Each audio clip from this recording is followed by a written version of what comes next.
আমি অলোকেশ দাস, বামফ্রন্ট মনোনীত কংগ্রেস সমর্থিত সিপিআইএম প্রার্থী। এই নির্বাচনে আপনারা নীতিহীনতার বিরুদ্ধে ভোট দিন।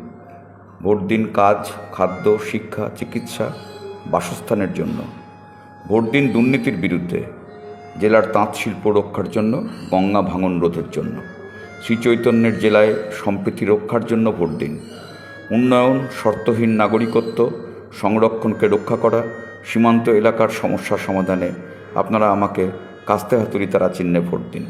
কথা দিচ্ছি, বিগত দিনের মতোই আপনাদের কথা সংসদে তুলে ধরব। নবদ্বীপ থেকে কল্যাণী মানুষের আকাঙ্ক্ষার নিবিড় যে উন্নয়ন আমি সাংসদ থাকাকালীন করতে পেরেছিলাম, তার ধারাবাহিকতা বজায় রাখব। চালু সব প্রকল্প চলবে, বন্ধ হবে না। সংখ্যালঘুদের স্বার্থ বজায় থাকবে, প্রসারিত হবে।